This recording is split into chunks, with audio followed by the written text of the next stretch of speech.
Thank you for coming. This is a good thing. Pursuit of Light, an extraordinary journey, and it has been. That's the name of my book, and it's named because life is about light.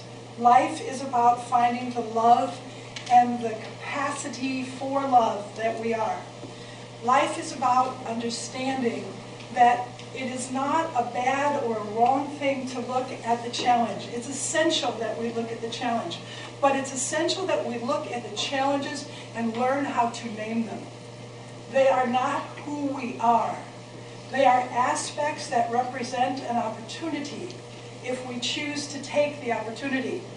One of the things that makes me a little bit bonkers, I'm sure there are many things that make me bonkers, but one of the things that really makes me bonkers is the oft-repeated idea that if difficult things come into your life, it's because you are somehow out of balance.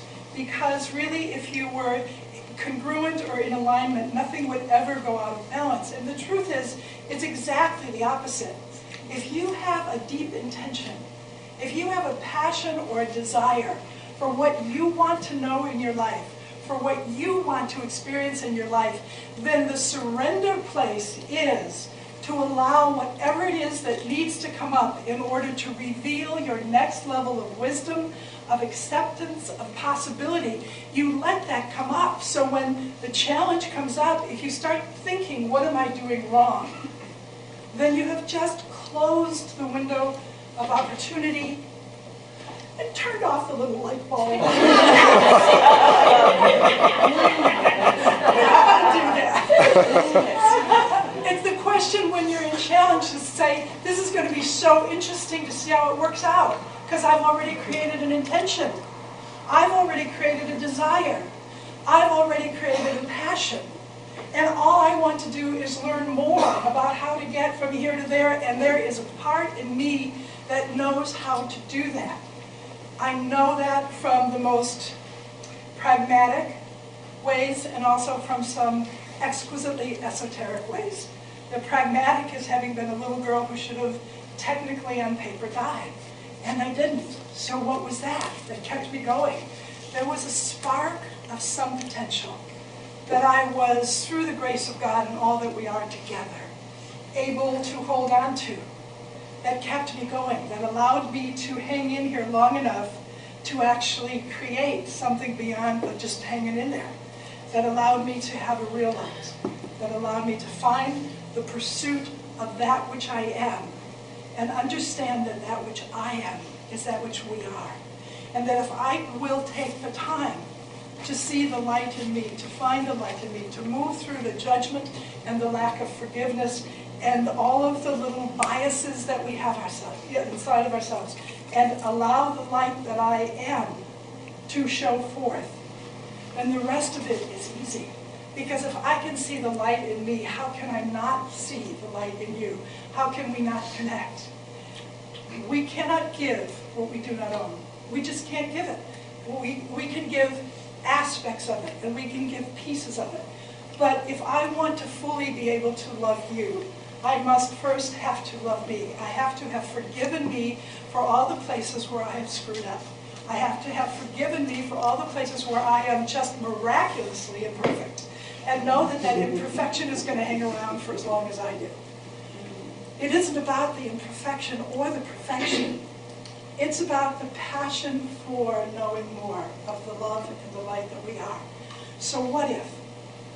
What if we were able to think in terms every day of, my perspective, you don't have to have my spiritual perspective, but my spiritual perspective isn't about an anthropomorphized God, especially a white one with a beard. So, it's okay if that's your picture, I don't care, but it's not mine. Mine is more about this energy of life, whatever the frequency of life, and every action, every form that happens is within the frequency of life.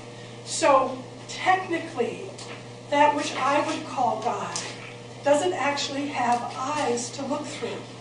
So I am the eyes of this loving force of life, And you are the eyes of this loving force of life.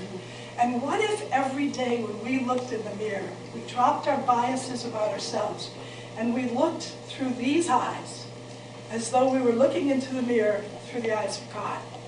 And if I can look at me that way and understand that it doesn't matter what has happened, it doesn't even matter what just pissed me off a half an hour ago. What matters is that I am created of something, a substance, an energy, a frequency, greater than that illusion of separation, greater than that place where I want to doubt or judge or punish me. Because judgment equals lack equals punishment. You're just going to get that every time. You'll find a way to hurt yourself. So what if we all said, today when we go home, or tonight when we brush our teeth, we're going to look through the eyes of the very force of life that connects us all. And will you let those eyes, physical eyes, go soft and tender, like you were looking at a lover, a newborn baby, that which you adore? Because if you can do that, if I can do that with me, I will always be able to do that with you. And it's only when I don't do that with me that I will transfer my own insecurity or frustrations, or really sometimes, quite often it's just doubt. I will transfer the doubt that I can create what I want, that I can create the changes that I want, that I can move into the life that I want. I will transfer that doubt to whoever just happens to be the nearest target. And if you're living with someone, that would be the nearest target. So, so for marital bliss, Paul, this is the switch. The thing to understand, the opportunity, is that there really is a light inside. It's greater than the dark. It's so much greater than every place I ever went to and had to go through as a child. To have lived the life that I lived, to have been traumatized with the level of cruelty, true cruelty and abuse that I experienced, and to not care because the light is so much greater. To understand that I'm not afraid to look at the dark because it is simply a passage. It doesn't mean anything. That the places that we experience are simply places that we travel through. Where we get messed up is we make those places about our identity. And so every night, if we look through these eyes and just think in terms that whatever we see the presence of God or the presence of life to be is using our physical eyes, because it's not an old white man, using our physical eyes to express its fullness and its love, then imagine what we would actually be able to experience. So what if you went like this and knew that you were touching the face of God? What if you looked out into that mirror and knew that those were the eyes of the essence of light that you are, looking upon that which it adores and cherishes? What if you started to adore and cherish you, not in a way that absolves you from responsibility, because we're all going to, it's a learning process. It's a big life, I think, is a big learning curve. So there's always things we're going to have to grow and work with. But what if we chose to grow in the light of love instead of the light of anger or the light of self-judgment? That would be a great idea. That's what I think.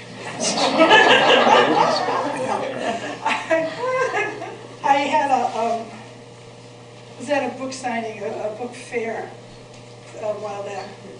And the lady said that she had heard about book signings, that if you have to read to people at a book signing, that you probably have the wrong audience, because they already should know how to read. So I've chosen to ignore her completely.